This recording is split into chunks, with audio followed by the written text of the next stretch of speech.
And now I give the floor to the representative of the Syrian Arab Republic. شكرا سيد الرئيس. Thank you, Madam President.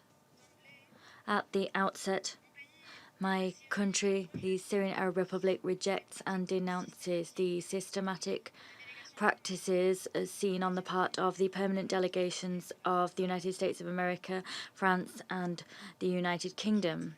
These practices exploit this house, the house provided by the Security Council, to denigrate my country's delegation. These delegations have no legal legitimacy or moral legitimacy, indeed, to call for the holding of a meeting focusing on humanitarian issues in my country, Syria, because these governments have to date been involved in the direct military aggression visited upon my country. These governments have harbored armed terrorist groups, have killed thousands of Syrian people, have destroyed their property, have displaced these people, stripped them of their homes and property. These governments have also imposed unilateral coercive economic measures on the Syrian people. These governments have the responsibility to guarantee the maintenance of international peace and security. But these governments have never really shown an interest either in human rights or the well-being of peoples or in the sovereignty of countries. These governments for centuries have adopted immoral conduct.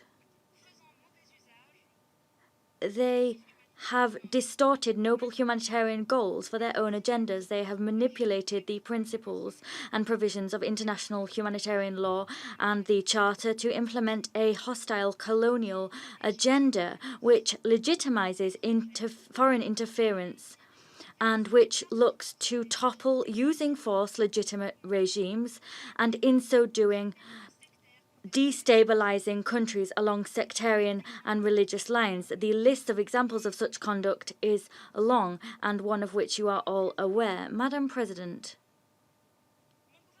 my government does not oppose, in principle, the convening of meetings on the situation in Syria,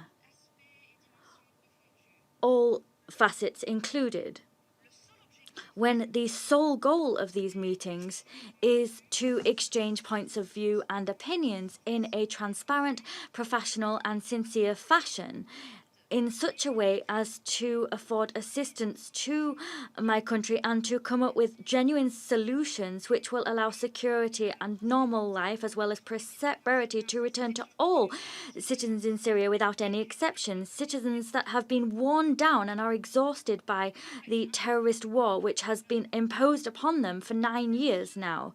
Ladies and gentlemen, I call upon you to consider seriously what has been spent by the governments of the United States of America, of the United Kingdom, and by France, along with other countries in the region, in terms of budgets, energy and weapons to ultimately harm Syria, its land, its people and its government, and to settle scores with this government, new and ancient scores.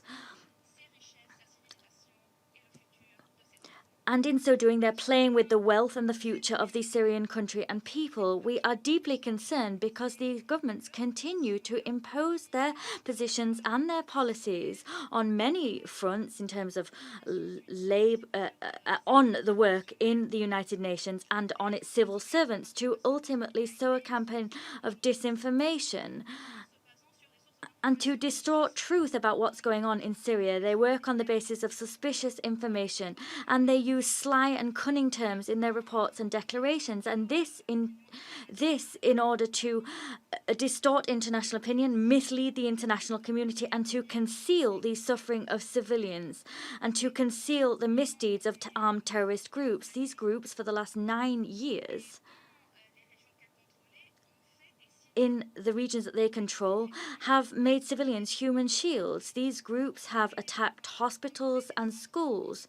They have made them military centers and detention centers for abductees. These terrorist groups have seen bombs of hatred rain down on the Syrian people. This council, Madam President, remains unable to find the means which will make it really possible to tackle the causes of the sufferance of the Syrian people, namely terrorism.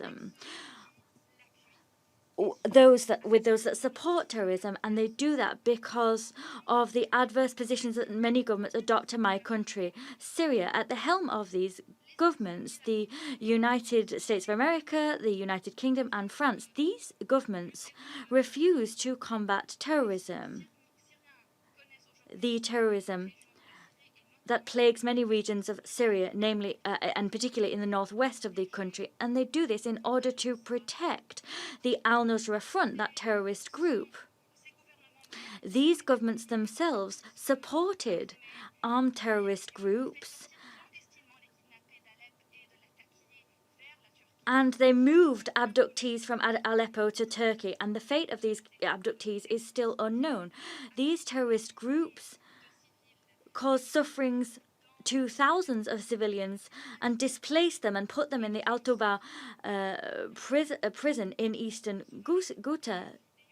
You will remember the videos that were disseminated by these terrorists when they controlled those regions. These videos demonstrated the cruelty of these groups when they handcuffed women and children, when they threw them into cages and threw them out into the street in heartbreaking, horrific scenes which recalled the very worst of the darkest times of slavery. We cannot deliberately refer to the fate of thousands of missing persons and detainees. We cannot refer to that while at the same time we adopt a double standards policy. We see that being adopted by a number of UN mechanisms and countries, indeed, when humanitarian issues are being dealt with. The information that's being collected following the release of eastern Ghouta and the eastern sections of Aleppo, as well as many other regions in Syria, demonstrate that terrorist groups had decapitated thousands of Syrians and had buried them in mass graves. Every village, every town that suffered from terrorism in Syria will have its own accounts of this shame and the scandals perpetrated by governments that have supported religious terrorism, extremism, governments that have financed, armed this terrorism, have afforded it media coverage, and at the same time they've said that this was moderate Syrian opposition, when what we're actually talking about is terrorist groups which include thousands of foreign terrorist fighters. Madam President, some people are determined to exhaust the Council in terms of weighing down its agenda with meetings. At the same time, the government of my country is dealing with the issue of detainees and missing persons from a purely humanitarian perspective, leaving aside any political manipulation of humanitarian issues. A working group, as part of the Astana process, has been established. This is a group responsible for dealing with the issue of the release of detainees and missing persons, and is responsible for dealing with prisoner swaps and in terms of providing clarification around the fate of missing persons. My government is dealing with this issue constructively and thinks that this working group is working constructively. Practical measures have been put in place. Recently, indeed last week, we saw prisoner swaps with the participation of the Office of the Special Envoy of the Secretary General in Syria. We commend this work. This humanitarian issue is exploited, and this casts a shadow over the work and endeavours of this mechanism, just as it does over the positive measures that have been put in place.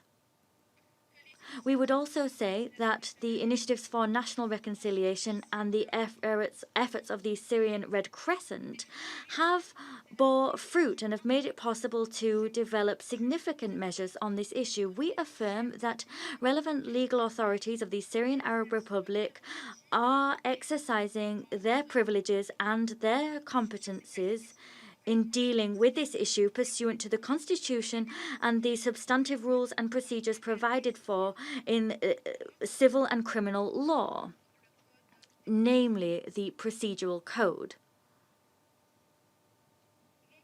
My country is committed to serious and determined efforts undertaken with Iranian and Russian guarantors of the Astana Group, and we're also committed to the work of the Special Envoy of the Secretary General in order to achieve a Syrian-owned and Syrian-led political process without foreign interference of any sort. In Syria, we are committed to finding a national political Syrian solution which is lasting in nature. We are committed to destroying hotbeds of terrorism in Syria. We are also committed to removing all occupying foreign forces which attack the sovereignty, independence, and territorial integrity of Syria.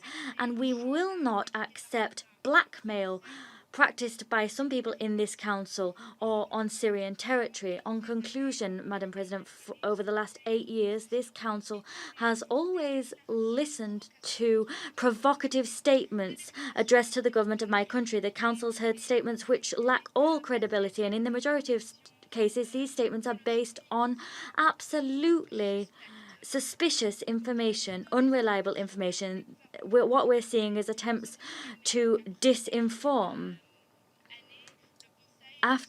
We hope that now these 8 years have elapsed, we hope that the Council will be able to adopt an objective approach by listening to the testimonies of families whose members have witnessed the very worst of torture.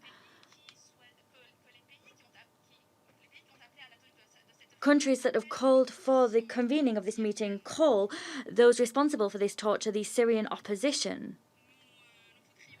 We don't want to see parties invited to these meetings that are close to the intelligence services of governments that have supported and financed the terrorism responsible for the worst possible crimes against the Syrian people. Republic for his statement.